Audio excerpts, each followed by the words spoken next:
A Baby Sister for Frances by Russell Hoban. Pictures by Lillian Hoban. It was a quiet evening. Father was reading his newspaper. Mother was feeding Gloria, the new baby. Frances was sitting under the kitchen sink. She was singing a little song. Plinkety, plinkety, plinkety, plink. Here is the dish rag that's under the sink. Here are the buckets and brushes and me. Plinkety, plinkety, plinkety, plee. She stopped the song and listened. Nobody said anything. Frances went to her room and took some gravel out of the drawer where she had been saving it. She put the gravel into her empty coffee can and put the lid back on the can. Frances marched into the living room and rattled the gravel in the can. As she marched, she sang a marching song.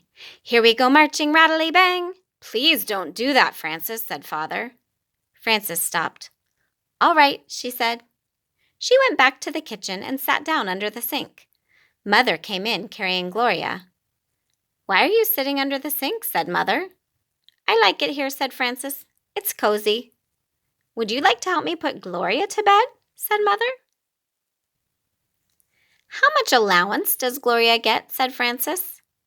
She's too little to have an allowance, said Father. Only big girls like you get allowances. Isn't it nice to be a big sister? May I have a penny along with my nickel, now that I am a big sister? Said Frances. Yes, said Father. Now your allowance will be 6 cents a week because you are a big sister. Thank you, said Frances. I know a girl who gets 17 cents a week. She gets 3 nickels and 2 pennies. Well, said Father, it's time for bed now. Father picked Frances up from under the sink and gave her a piggyback ride to bed. Mother and Father tucked her in and kissed her goodnight. I need my tiny special blanket, said Frances. Mother gave her the tiny special blanket. And I need my tricycle and my sled and both teddy bears and my alligator doll, said Frances. Father brought in the tricycle and the sled and both teddy bears and the alligator doll. Mother and Father kissed her goodnight again, and Frances went to sleep. In the morning, Frances got up and washed and began to dress for school. Is my blue dress ready for me to wear? Said Frances. Oh dear, said Mother. I was so busy with Gloria that I did not have time to iron it, so you'll have to wear the yellow one. Mother buttoned Frances up the back. Then she brushed her hair and put a new ribbon in it and put her breakfast on the table. Why did you put sliced bananas on the oatmeal? Said Frances. Did you forget that I like raisins? No, I did not forget, said Mother, but you finished up the raisins yesterday, and I've not been out shopping yet. Well, said Frances, things are not very good around here anymore. No clothes to wear, no raisins for the oatmeal. I think maybe I'll run away. Finish your breakfast, said Mother. It is almost time for the school bus. What time will dinner be tonight? Said Frances. 6:30, said Mother. Then I will have plenty of time to run away after dinner, said Frances, and she kissed her mother goodbye and went to school. After dinner that evening, Frances packed her little knapsack very carefully. She put in her tiny special blanket and her alligator doll. She took all of the nickels and pennies out of her bank for travel money, and she took her good luck coin for good luck. Then she took a box of prunes from the kitchen and 5 chocolate sandwich cookies. Well, said Frances, it is time to say goodbye. I am on my way. Goodbye. Where are you running away to? Said Father. I think that under the dining room table is the best place, said Frances. It's cozy and the kitchen is near if I run out of cookies. That is a good place to run away to, said Mother, but I'll miss you. I'll miss you too, said Father. Well, said Frances, goodbye, and she ran away. Father sat down with his newspaper.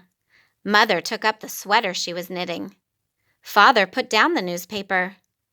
You know, he said, it is not the same house without Frances. That is just exactly what I was thinking, said Mother. The place seems lonesome and empty without her. Frances sat under the dining room table and ate her prunes. Even Gloria, said Mother, as small as she is, can feel the difference.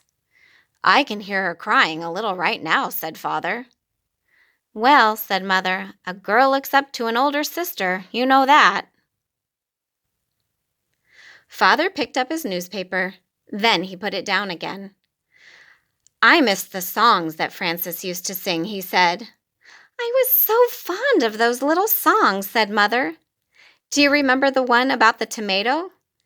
What does the tomato say early in the dawn? Sang Mother. Time to be all red again, now that night is gone, sang Father.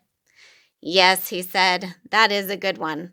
But my favorite has always been, when the wasps and the bumblebees have a party, nobody comes that can't buzz. Well, said Mother, we shall just have to get used to a quiet house now. Frances ate 3 of the sandwich cookies and put the other 2 aside for later. She began to sing, I am poor and hungry here, eating prunes and rice. Living all alone is not really very nice. She had no rice, but chocolate sandwich cookies did not sound right for the song. I can almost hear her now, said Father. Humming the tune that Frances had just sung. She has a charming voice. It is just not a family without Frances, said Mother. Babies are nice. Goodness knows I like babies, but a baby is not a family. Isn't that a fact, said Father. A family is everybody all together. Remember, said Mother, how I used to say, think how lucky the new baby will be to have a sister like Frances. I remember that very well, said Father, and I hope that Gloria turns out to be as clever and good as Frances. With a big sister like Frances to help her along, she ought to turn out just fine, said Mother. I'd like to hear from Frances, said Father, just to know how she's getting along in her new place. I'd like to hear from Frances too, said Mother, and I'm not sure the sleeves are right on the sweater I'm knitting for her. Hello, called Frances from the dining room. I'm calling on the telephone. Hello, this is me. Is that you? Hello, said Mother, this is us. How are you? I am fine, said Frances. This is a nice place, but you miss your family when you're away. How are you? We are all well, said Father, but we miss you too. I will be home soon, said Frances, and she hung up. She said that she will be home soon, said Father. That is good news indeed, said Mother. I think I'll bake a cake. Frances put on her knapsack and sang a little travel song. Big sisters really have to stay at home, not travel far away, because everybody misses them and wants to hug and kisses them. I'm not sure about that last rhyme, said Frances as she arrived in the living room and took off her knapsack. That's a good enough rhyme, said Father. I like it fine, said Mother, and they both hugged and kissed her. What kind of cake are you baking? Said Frances to Mother. Chocolate, said Mother. It's too bad that Gloria's too little to have some, said Frances. But when she's a big girl like me, she can have chocolate cake too. Oh, yes, said Mother. You may be sure that there will always be plenty of chocolate cake around here. The end.